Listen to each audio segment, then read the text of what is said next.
Terence Crawford really hasn't beat nobody other than Errol Spence Jr. That Terence Crawford is an overhyped bum, bro. You're an overhyped bum, bro. You're an overhyped bum, bro. You're an overhyped bum, bro. Damn!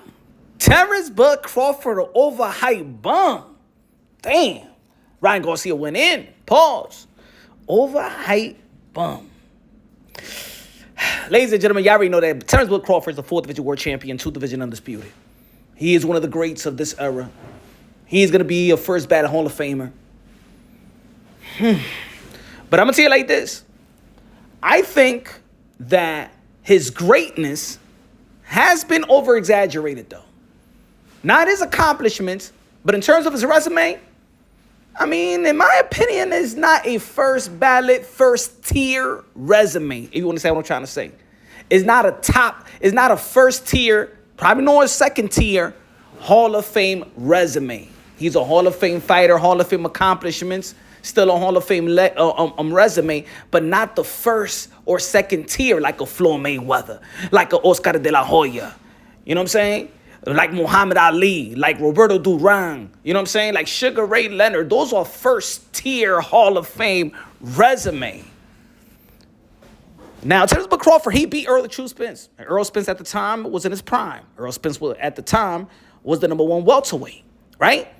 The most accomplished welterweight of this this era, right?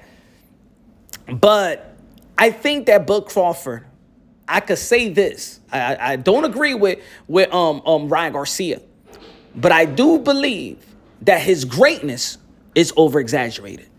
To the point where a lot of people felt like after the Errol Spence fight that Bud Crawford could go move up 3 divisions up to face Canelo Alvarez.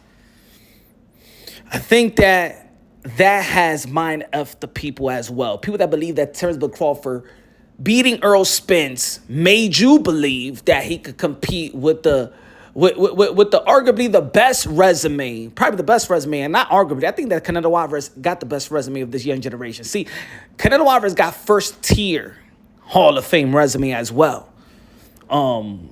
And Canelo Alvarez is a 4th Division World Champion, super middleweight undisputed, King Nello, a.k.a. Cartelo, a.k.a. Cash Nello, a.k.a. Payday, a.k.a. get the out of here, man. Now, one thing about Terence Bud Crawford is, if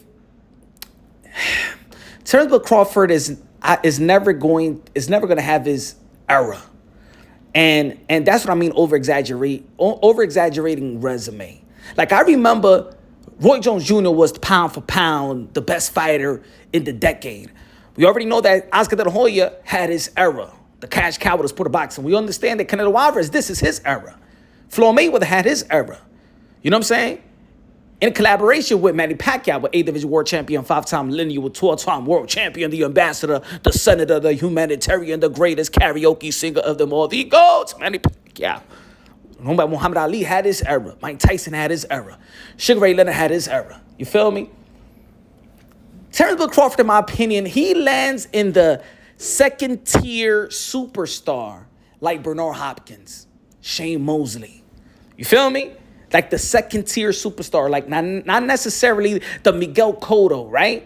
Like, yeah, you a star in your own right, but not the major star, not the type of star that your opponent is going to be making a well-significant payday in which they could retire. See, Canelo Alvarez could do that. Canelo Alvarez could fight Billy Joe Saunders and he could be retired.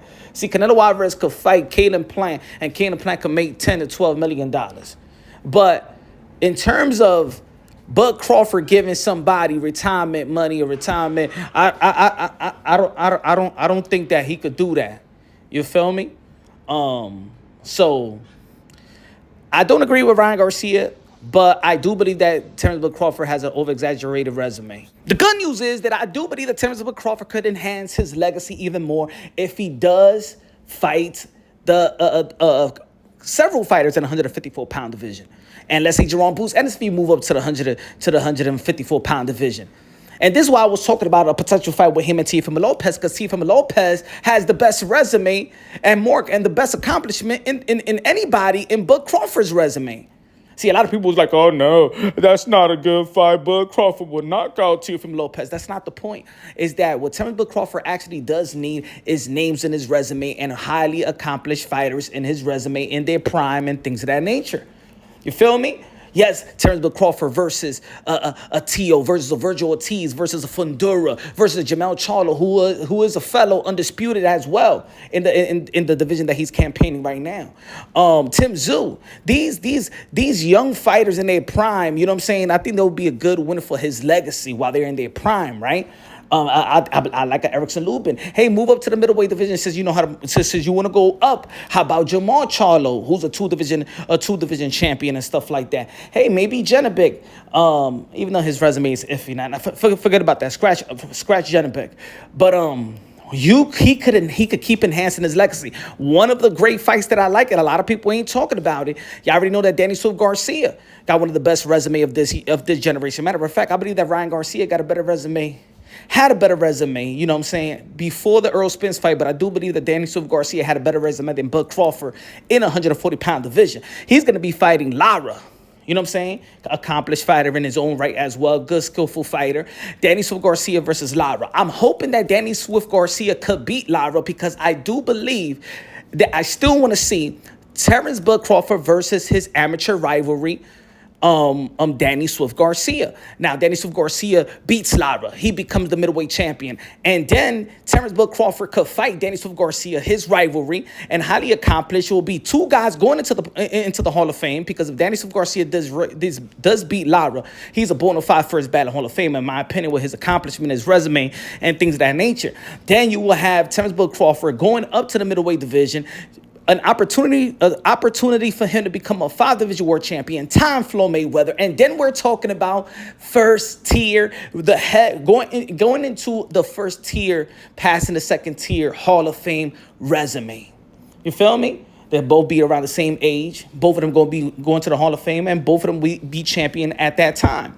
I think that's a fight that I want to see. Hopefully, Danny Swift Garcia this September 14th for the co-main event of Canelo Alvarez versus Edgar Berlanga. He beats Lara.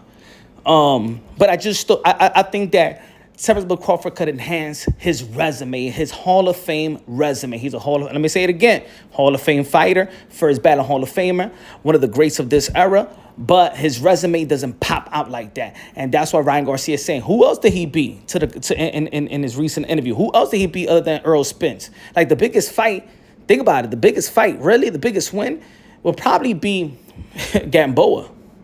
You know, it'd probably be Gamboa. It would be also stopping Sean Porter and retiring Sean Porter. But the thing is, when Sean Porter said that he wasn't training like that, he had 1 foot in, 1 foot out, that actually devalued the win. I don't think that Sean Porter should and his people should have said that he wasn't, you know, all the way, that he was already thinking about retiring, because I think that did damage a little bit of the significance of the win with